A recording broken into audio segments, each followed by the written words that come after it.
Saudi আরব এমনই একটি দেশ যার লাইফস্টাইলের জন্য সারা বিশ্বে চর্চায় থাকে।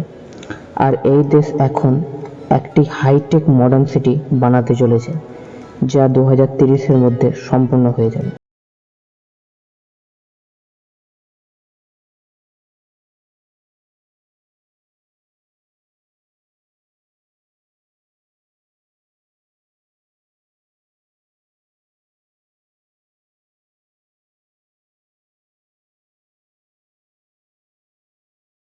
ন্যাচারাল অয়েল আছে, আর এই ন্যাচারাল অয়েলের দ্বারা এই দেশ নিজেকে আর্থিক দিক থেকে অনেক শক্তিশালী করে ফেলেছে।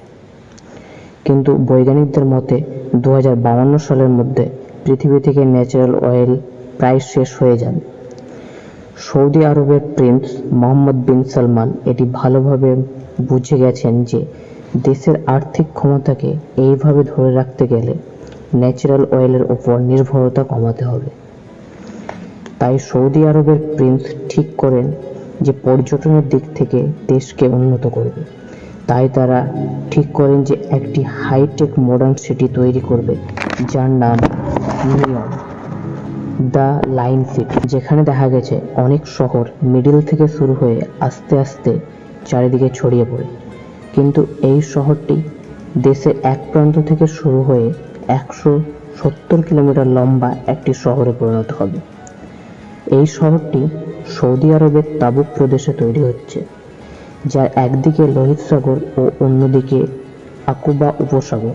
সৌদি সরকারের দ্বারা এই শহরের জন্য যে নকশা তৈরি করা হয়েছে তা খুব গুরুত্বপূর্ণ। ক্রাউন প্রিন্সের মতে এই শহরে অনেক সুযোগ সুবিধা আছে যা আমাদের পৃথিবীকে অন্য একটি ধাপে নিয়ে যাবে। এই শহরটি 3টি ধাপে বিভক্ত। প্রথম ধাপ হলো গ্রাউন্ড লেভেল।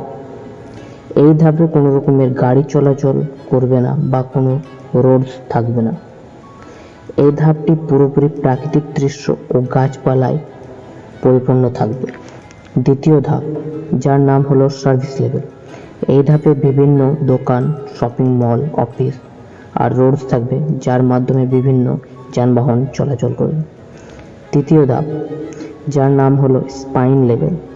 এক কথায় এই ধাপকে এই শহরের মেরুদণ্ড বলা যেতে পারে, কারণ এখানে আল্ট্রা হাই স্পিড খুব দ্রুতগামী ট্রেন চলাচল করবে, যা মাত্র 20 মিনিটের মধ্যে শহরের এক প্রান্ত থেকে অন্য প্রান্তে যেতে পারবে।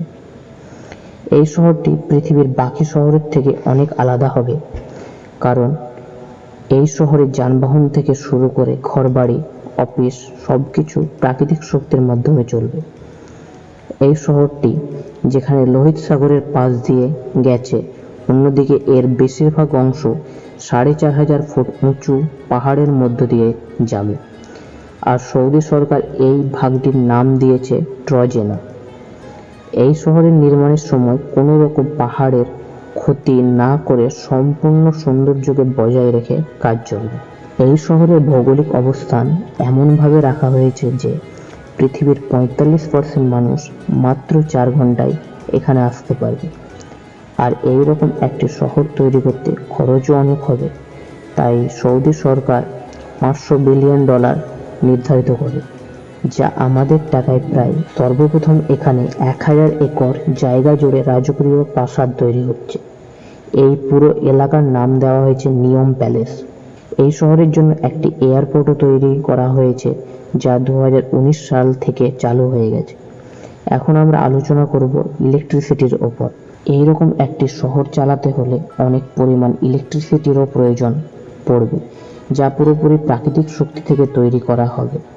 সৌদি আরব এমনই একটি জায়গায় অবস্থান করে যেখানকার আবহাওয়া খুব গরম, আর গরম স্থানে বায়ু চলাচলও খুব ভালো হয়। তাই এখানে উইন্ড টারবাইন ও সোলার প্যানেলের দ্বারা ইলেকট্রিসিটির চাহিদা পূরণ করা হবে। এখন আমরা সবথেকে গুরুত্বপূর্ণ টপিকটা নিয়ে আলোচনা করব, তা হলো আল্ট্রা হাই স্পিড ট্রেন, যেটি পৃথিবীতে প্রথম নিয়ম সিটিতে ব্যবহার করা হবে। এই ট্রেনটি 482 কিমি/ঘন্টা গতিবেগে চলতে পারে, যা 20 মিনিটের মধ্যে লাইন সিটির এক প্রান্ত থেকে অন্য প্রান্তে অতি সহজেই যেতে পারবে। এই ট্রেনটি যখন চলতে শুরু করবে তখন চাকার মাধ্যমে চলবে, কিন্তু যখন স্পিড ধরে নেবে তখন এটির চাকা লাইন থেকে 4 ইঞ্চ ওপরে উঠে যাবে এবং চুম্বকীয় শক্তির মাধ্যমে এগোতে থাকবে। আশা করি আপনাদেরকে ভিডিওটি ইনফরমেটিভ লেগেছে। যদি ভিডিওটি ভালো লেগে থাকে তাহলে লাইক, শেয়ার এবং সাবস্ক্রাইব করবেন। Thank you. জয় হিন্দ।